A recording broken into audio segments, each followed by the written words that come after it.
법무부가 오늘 검사 700여 명의 인사를 단행했습니다. 윤석열 검찰총장이 취임한 이후 새로 배치됐던 검사들이 6개월 만에 다시 대대적으로 교체되는 겁니다.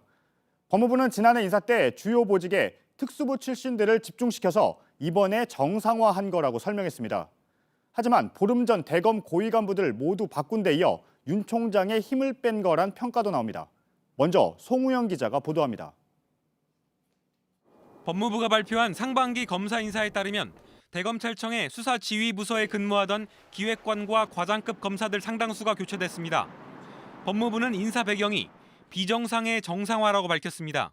그러면서 지난해 8월 인사가 특정 부서 출신 검사들에게 주요 보직이 편중된 비정상적인 인사였다고 설명했습니다. 특정 부서 중심의 인사 관행과 조직 내 엘리트주의에서 벗어난 공정한 인사를 실시한 거라고 강조했습니다. 대검을 떠나게 된 검사는 양석조 반부패부 선임연구관과 이면 공공수사정책관, 김유철 수사정보정책관 등입니다. 또 주요 수사 지휘의 실무를 담당한 과장급 부장검사들도 모두 바뀝니다. 앞선 검사장급 인사에 이어 윤석열 검찰총장의 중간 간부급 참모들이 6개월 만에 대부분 대검을 떠나게 된 겁니다. 조국 전 법무부 장관 일가 수사와 유재수 감찰 무마 의혹 사건, 청와대의 지방선거 개입 의혹 수사를 지휘해온 검사들도 포함됐습니다. 이렇다 보니 검찰 내부에선 윤석열 힘빼기란 분석이 나옵니다. 또 서울중앙지검의 중요 수사 지휘자들도 교체됐습니다. 4명의 차장검사가 모두 인사 조치됐고 조국 전 장관 가족을 직접 수사한 반부패 수사 2부와 3부의 고영곤 부장검사와 허정 부장검사가 떠납니다. 특히 중앙지검은 부장급 검사 35명 중 전체의 88%가 넘는 31명이 자리를 옮기게 됐습니다. 다만 법무부는 청와대의 선거 개입 의혹을 직접 수사하는 김태은 공공수사 2부장은 교체하지 않았습니다. 또 삼성 바이오로직스 수사를 담당하는 검사들 역시 그대로 유지하면서 현안 사건 수사팀은 대부분 유임했다고 설명했습니다. JTBC 송우영입니다. 법무부는 이번 인사에서 수사의 연속성을 고려했다고 강조했습니다. 하지만 검찰에선 다른 목소리도 나옵니다. 주요 수사팀이 어떻게 운영되는 건지 신아람 기자가 보도합니다. 주요 수사팀을 살펴봤습니다. 청와대 2018년 지방선거 개입 의혹을 수사하는 서울중앙지검 공공수사 2부는 평검사 1명 빼고 모두 남습니다. 삼성 바이오로직스 회계부정 사건을 맡은 반부패 수사 4부는 경제범죄 형사부로 문패가 바뀐 곳에서 수사를 이어갑니다. 조국 전 법무부 장관의 감찰무마 의혹을 맡은 서울 동부지검 형사 6부도 평검사 1명만 바뀌었습니다. 대검찰청 직속 세월호 참사 특별수사단도 그대로 남습니다. 하지만 떠난 이도 있습니다. 조 전 장관 일가 수사는 새로 오는 서울중앙지검 반부패 수사 2부장 검사가 마무리하게 됐습니다. 또 해당 사건의 지휘 라인에 있는 차장급 검사들이 모두 바뀌었습니다. 지휘 계통에 있는 차장 검사는 직접 수사를 담당하지 않는다는 게 법무부 설명입니다. 일선 검사들의 반응은 다릅니다. 사건 관련자 소환과 기소 여부 등 수사 과정에서 주요 의사결정을 하는 담당자들이 바뀌면서 수사가 더디게 진행되거나 제자리 걸음하게 될 가능성도 있다는 우려의 목소리를 내놓고 있습니다. JTBC 신아람입니다. 네, 취재기자와 이번 검찰 인사가 어떤 의미를 갖는 건지 짧게 짚어보겠습니다. 법조팀 박병현 기자가 나와 있습니다. 네, 검찰은 기존 수사에 영향을 받는다 이런 입장인 것 같은데 왜 그런 건가요? 예, 수사를 할 땐 압수수색 영장이나 구속영장을 청구할 때도 있고 또 재판에 넘길지 안 넘길지를 결정할 시기가 있습니다. 예. 이때 각각의 과정을 수사검사 혼자 하진 않습니다. 예. 이 직제상 지휘자인 부장검사나 차장검사에게 보고를 하고 지검장의 승인을 받습니다. 이 중요 사건의 경우엔 중간 간부들을 징검다리 삼아 대검과 상의합니다. 네. 그러니까 담당하는 검사는 안 바뀌어도 지휘하는 검사가 바뀌면 수사에 영향을 받는다 이런 말인가요? 그렇습니다. 이번 인사 전 조국 전 법무부 장관을 둘러싼 수사나 유재수 감찰무마 의혹 사건 등에선 대검과 중앙지검들의 중간 간부들을 매개로 삼아서 윤석열 검찰총장이 의사결정에 직접 참여를 했습니다. 하지만 수사를 지휘하는 대검 참모진 그리고 중간 간부가 모두 바뀐 상황에서 윤 총장과 수사팀의 교감이 어렵지 않겠냐 이런 분석이 나오는 겁니다. 예. 추미애 장관 취임한 이후에 이번이 두 번째 인사입니다. 그렇습니다. 추 장관이 지난 2일에 취임을 했는데 6일 만인 지난 8일 대검 검사장급 인사가 발표됐습니다. 이때 대검의 검사장급 참모 전원이 교체가 됐습니다. 당시에 추 장관은 윤 총장이 인사 의견을 내지 않았다면서 항명이란 표현을 쓰기도 했습니다. 이번에는 윤 총장이 의견을 낸 것 아닌가요? 그렇습니다. 대검의 과장, 기획관 등 이 중간 간부들을 모두 유지시켜달라라는 뜻을 법무부에 보냈다고 합니다. 예. 하지만 결론적으로는 윤 총장의 뜻이 반영되진 않았습니다. 예. 특히 오늘 발표에 앞서 법무부의 인사 최종안에 대해 동의할 수 없다는 뜻도 전한 것으로 알려졌습니다. 그러면 법무부는 어떤가요? 법무부는 윤 총장의 의견을 반영한 거다 이런 입장인 건가요? 어떤 건가요 지금?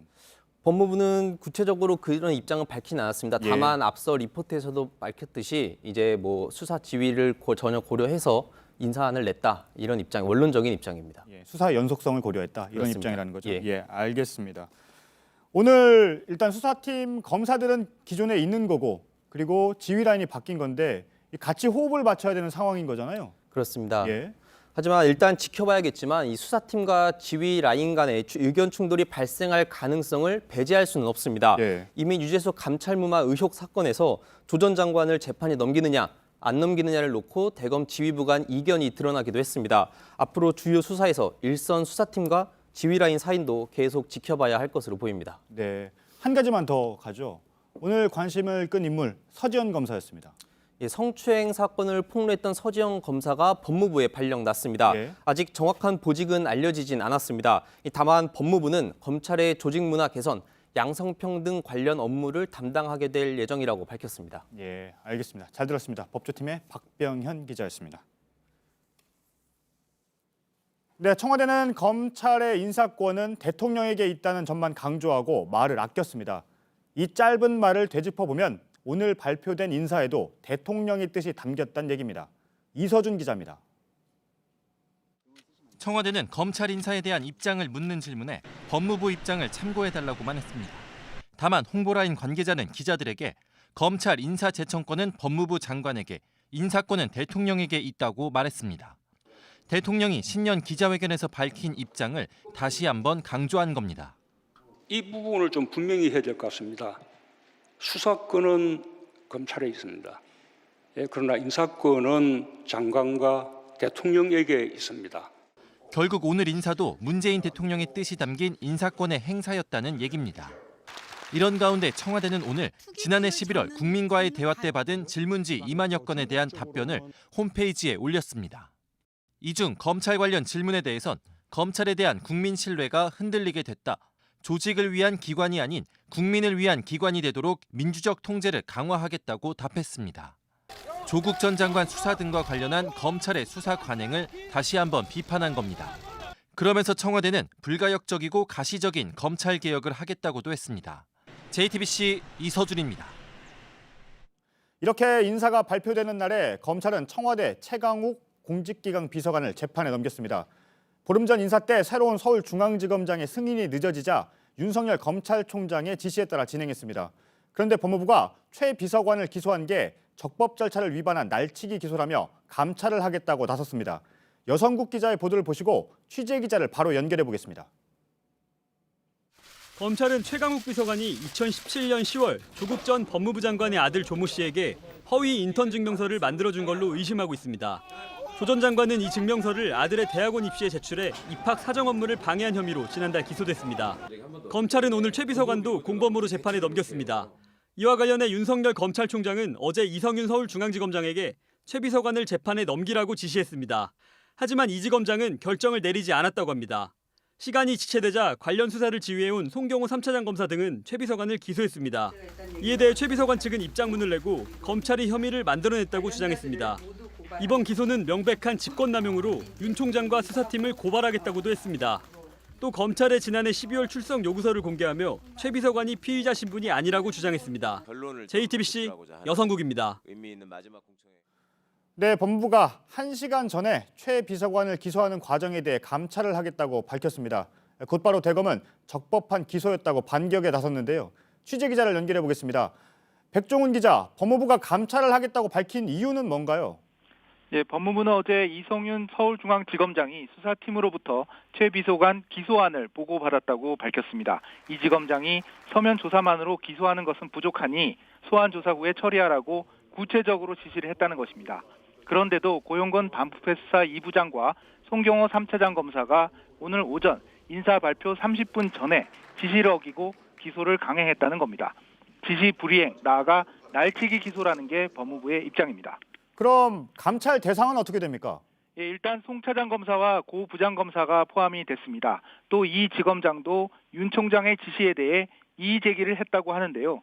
이 이의 제기가 정당한 것인지 파악해야 하기 때문에 이 지검장 역시 감찰 대상에 포함될 걸로 보여집니다. 예, 대검이 곧바로 반박했다면서요? 예, 법무부는 일단 입장을 설명드리겠습니다. 검찰청의 검사장이 해당 검찰청의 사무를 처리하고 소속 공무원을 지휘 감독한다는 검찰청법 조항을 이번 조치의 근거로 들고 있습니다. 수사검사는 해당 검찰청의 검사장에게 결재를 받아서 사무를 처리해야 하는데 수사팀이 이 조항을 어겼다는 것이고요. 대검도 즉시 반박에 나섰습니다.